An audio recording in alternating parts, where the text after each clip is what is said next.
तो तुलसीदास जी कवि हैं, वो उनके द्वारा अलिखित गति है। वो तो चले गए राम जी से मिलने, उनका स्वागत सत्कार करने, उनके गांव के निकट से प्रभु जा रहे हैं, उसी रास्ते से गांव से चलकर जा रहे हैं, वो पहुंच गए दंडवत करने, प्रणाम करने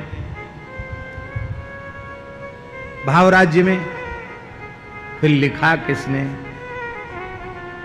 भाई? कवि अलिखित गति, फिर लिखित गति कैसे हो गई? तो हमने पूज्य संतों से, गुरुजनों से सुना है कि इन चौपाइयों को अनंत बलवंत राम कथा रसिक श्री हनुमान जी ने लिखा है। हनुमान जी ने उतनी देर के लिए लेखनी पकड़ ली और ये सारा प्रसंग, नहीं तो तुलसीदास जी सब लिखते, पर अपने प्रसंग को वे नहीं लिख सकते थे, क्योंकि वे तो बहुत ऐसे महात्मा हैं जिन्होंने अपने आप को एकदम छिपा लिया है? ऐसे गोस्वामी महात्मा कहती उसको हैं जो अपने को छिपा के रखे। हम आपको सच्ची बात बतावें, उसमें बनावटीपन की बात नहीं है। हमारे महाराज जी प्रमाण हैं, गोरीलाल कुंज वाले महाराज जी विराजमान हैं। हमको ऐसा लगता है कि हमारे पूज्य गुरुदेव श्री भक्तमाली जी महाराज ने अपनी पूरी शक्ति अपने को छिपाने में लगा दी। अपने संगोपन में अपनी शक्ति को लगा दिया। उनको लोग पहचान ही नहीं सके कि वे ऐसे दिव्य जीवन मुक्त महापुरुष थे। उनको लोग पहचान नहीं सके। परम रसिक, दैन्य की सहजता सरलता की साक्षात मूर्ति, कोई न बतावे तो समझ में नहीं आवे कि ये महात्मा है। और सामर्थ्य कैसी थी, सब बात सबके बीच में कहने योग्य नहीं होती है, लेकिन गुरुजन बैठे हैं, महापुरुष बैठे हैं, इसलिए हम एक संकेत मात्र दे रहे हैं। घटनाएं तो ऐसी हैं कि सबके बीच में कहने योग्य है नहीं, और हम कहते भी नहीं। वृंदावन की बात है महाराज जी। हमने निश्चय किया गुरुदेव की कृपा से कि हम प्रतिदिन सावन मास में गोपीश्वर महादेव जी को जल चढ़ाएं,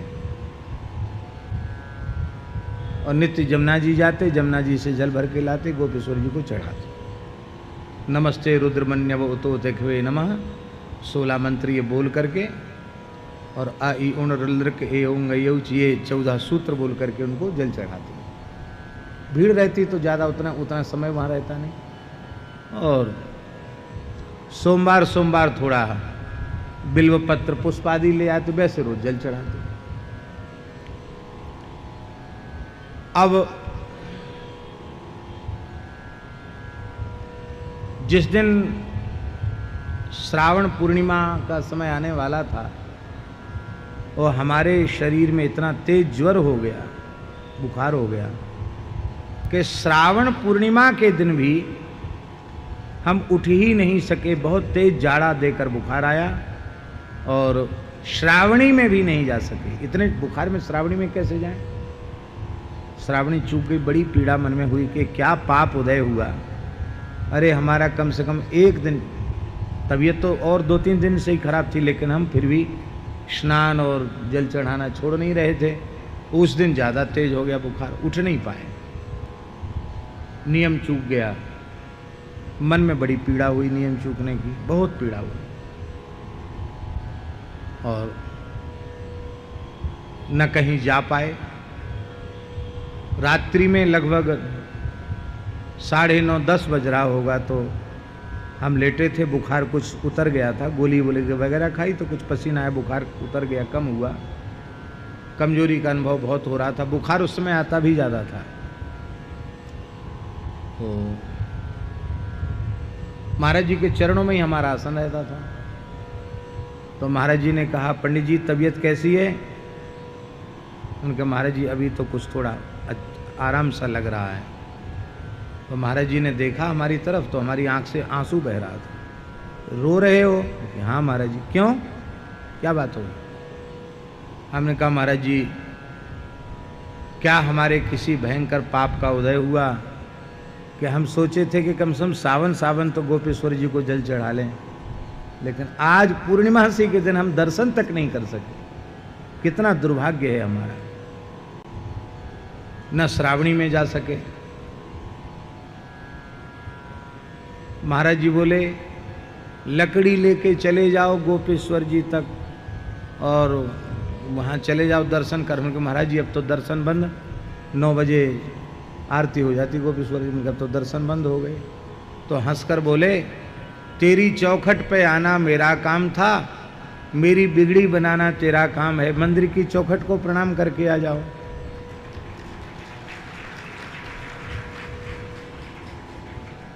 ऐसे ही बोले सर। तो हमने कहा महाराज जी अब कुत्ते उत्ते भी मोहल्ले में भौंकते हैं और शरीर में कमजोरी भी हो रही है। यद्यपि उनकी बात मान के हमें तत्काल जाना चाहिए था, लेकिन ऐसे ही मन में उत्साह नहीं था। तो बोले कोई बात नहीं, मानसी में प्रणाम कर लो और अब विश्राम कर जाओ, सो जाओ जो आगे। अब हम सोए तो पूरी रात्रि क्या दर्शन हुआ उसको हम वर्णन नहीं कर सकते, सीधी सी बात इतना है। महाराज जी पधारे स्वप्न में और हंसकर बोलते हैं तुम पश्चाताप मत करो, आज हम तुम्हें कैलाश दर्शन कराते हैं, शिवलोक का दर्शन कराते हैं। और कैसे कैसे विचित्र लोकों का दर्शन उन्होंने कराया, कैसे कैसे नक्षत्र तारा मंडल का दर्शन कराया, कैसे कैसे ऋषियों का दर्शन कराया। पूरी रात्रि विलक्षण स्वप्न। और कैलाश में ये भगवान शिव का वो विटप है जिसका वेदों में वर्णन है, ये शिव वट है। और फिर बोले भगवान का स्तवन करो। तो हम इसलिए बड़ा संतोष है कि हम प्रत्यक्ष में भले ही कैलाश मानसरोवर नहीं जा सके, लेकिन चलो गुरु जी की दया से स्वप्न में तो चले गए। वहां भगवान शिव पार्वती का, हमने कहा महाराज जी यहाँ शिव जी तो दिखाई नहीं पड़ रहे हैं। तो बोले ऐसे थोड़ी स्तुति करो तो प्रकट होंगे। तो पशुनाम पतिम पापनाशम परेशम, ये स्तुति हमने की, भगवान शिव प्रकट हो गए।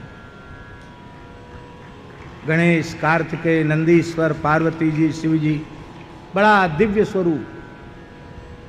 ये स्वप्न की बात है। बड़े प्रसन्न हैं भगवान, बहुत प्रसन्न है। महाराज जी दाहिनी तरफ खड़े हैं हमारे।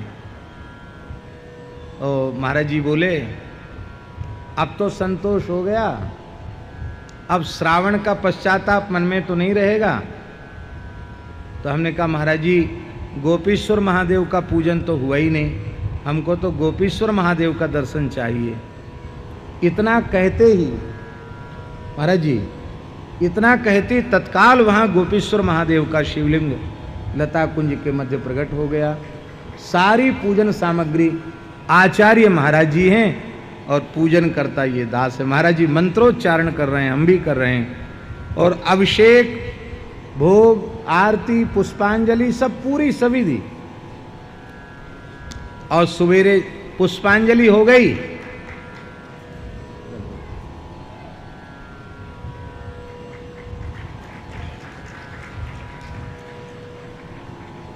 हम लोग बड़े भाग्यशाली हैं। शिव जी की चर्चा चल रही थी तो शिवरूप भानपुरा पीठाधीश्वर जगतगुरु शंकराचार्य श्री स्वामी ज्ञानानंद तीर्थ जी महाराज कृपा करके पधारे हैं। हम उनके चरणों में प्रणाम करते हैं। श्री वृंदावन बिहारी लाल की जय। अब एक विलक्षण बात बता रहे हैं आपको कि ठीक सवेरे 4 बज रहे हैं और महाराज जी ऐसे सिर पे हाथ धर के बोल रहे हैं। मेरे तकिया के पास बैठे हैं, सिर पे हाथ धर के बोले पंडित जी अब सिर में दर्द तो नहीं है, बुखार ठीक तो है? श्री राम जय जय राम, श्री सीताराम। नेत्र खोले, महाराज जी वहीं बैठे हैं। तो हमको ऐसा लगता है कि वहीं सिरहाने बैठ कर के सब लीला दिखा रहे थे। हमने जब साष्टांग प्रणाम किया और कहना चाहा कि कुछ ऐसा, बोले नहीं, सवेरे सवेरे बातचीत में समय नष्ट नहीं करना चाहिए। अब तुम तबीयत ठीक है तो स्नान ध्यान करो, संध्योपासन करो, जप करो, ये सब जो है सवेरे सवेरे बातचीत नहीं करनी चाहिए। कुछ कहने भी नहीं दिया। ये बात ये भीड़ में कहने की नहीं है, लेकिन ये पूज्य गुरुजन बैठे हैं, हम केवल ये तो बहुत मामूली एक संकेत मात्र कर रहे हैं। ऐसी सामर्थ्य उन दिव्य महापुरुष की थी जो अपात्र कुपात्र को भी अपने संकल्प से तत्काल जहां चाहे वहां पहुंचा दें।